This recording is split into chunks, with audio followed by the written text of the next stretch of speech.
Un autre sujet par rapport aux jeunes, chez Renault, vous avez mis en place un graduate programme que vous poursuivez malgré le contexte de gel des recrutements. Donc, ça en dit long sur sa valeur stratégique. C'est quoi ce graduate programme? Comment il fonctionne et quelle est sa valeur? Alors, on avait dans le temps des vieux parcours, on appelait ça creuser, ce qui était un peu côté fonderie, enfin, qu'on avait arrêté parce qu'on faisait faire aux jeunes embauchés un parcours sur 6 ans. Et en fait, aujourd'hui, les jeunes nous disaient, moi, c'est trop long, avec beaucoup de mobilité en province. Et là, moi, j'avais été interrogé des étudiants, justement, à l'école des Ponts et dans d'autres universités, pour dire, pour vous, un programme graduate idéal, c'est quoi? Et on a construit un peu le programme sur mesure, à la fois pour répondre à leurs attentes, mais aussi que ça réponde à nos besoins de l'autre côté. Donc concrètement, ils sont recrutés à la sortie de l'école, 3 par an, hein, c'est pas énorme, mais c'est quand même ça. c'est quand même ça. Et pendant 2 ans, ils vont occuper 3 postes différents. Un premier poste où là, on les envoie vraiment à la source, dans l'usine. Ils vont faire de la gestion d'approvisionnement. Ils vont être techniciens de gestion de production et ils vont, dans leur usine, découvrir ce que c'est que vraiment le monde de la fabrication. Moi, je demande à ce qu'ils fassent aussi un petit stage ouvrier. Ouais, Pendant qu'ils sont toujours là-bas, bien. ça fait pas de mal. Et ils passent 8 mois vraiment sur le terrain à se confronter à tous les problèmes qu'on peut rencontrer dans une usine avec un camion qui arrive en retard, un risque de rupture de stock. Enfin voilà, c'est au bout de 8 mois, ils reviennent au corporate dans les équipes centrales où là, on les met sur un poste où ils vont voir du coup une vision un peu plus transversale. Ils vont aussi se faire leur réseau. On parlait tout à l'heure de toutes les interactions qu'on avait, donc c'est l'occasion de découvrir un peu mieux toute la complexité de la supply chain. Et au bout de 8 mois, on leur dit c'est bien, mais la supply chain, puisqu'on envisage nous qu'elle soit end-to-end, il faut qu'ils aillent voir aussi le côté plus client et ils vont au commerce. Ils vont sur un poste de sales planner, ils vont à la distribution commerciale, à la direction et commerciale France, ils vont à la prévente sur la relation client. Et pendant 8 mois, ils sont vraiment beaucoup plus à l'autre bout de la chaîne.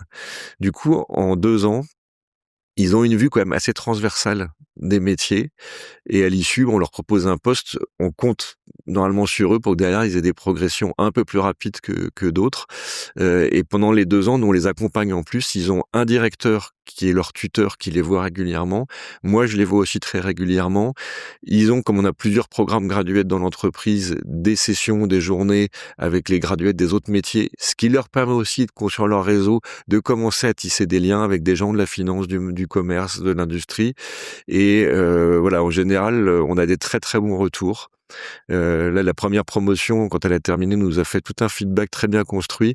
Et franchement, moi, je me suis battu pour que malgré les restrictions de recrutement, on préserve, on sanctuarise Ouais, en tout cas ces 3 recrutements. On est en pleine phase, là, la journée de recrutement aura lieu le 22 avril pour la prochaine OK. promo. Et on aura 3 nouveaux qui vont arriver du coup mi-septembre, début octobre. Et c'est intéressant parce que du coup, ces jeunes-là se sentent vraiment partie d'une famille de graduates. Ils ont créé un groupe WhatsApp. Les gens de la première génération accueillent les nouveaux, leur donnent des conseils, y compris sur l'installation en province pour les 8 premiers mois. Enfin, il y a un vrai accompagnement des anciens vis-à-vis des nouveaux. Et moi, je trouve que c'est super. Enfin, ça donne un état d'esprit, une ambiance. Et les équipes qui les reçoivent, à la fois pendant la période du graduate et à la sortie, sont tous extrêmement contents.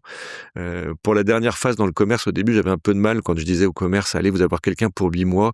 Ouais, mais 8 mois, c'est court. Et là, ils me réclament tous. Les prochains, je les veux. Je veux les recevoir chez moi. Donc, ça veut dire que voilà, il y a quelque chose qui est en train de se construire. Et voilà, j'espère que ça va perdurer parce que moi, j'y crois beaucoup. Si quelqu'un veut se lancer sur la création d'un graduate programme, justement, comment on s'y prend? C'est quoi les conseils que tu lui donnerais? Moi, je crois beaucoup au fait d'aller d'abord, discuter avec les écoles et les jeunes, ce que j'ai fait pour voir exactement ce qu'ils attendent. Parce que Mmh. sinon, on risque d'être à côté de la plaque et je pense que notre ancien système, il l'était.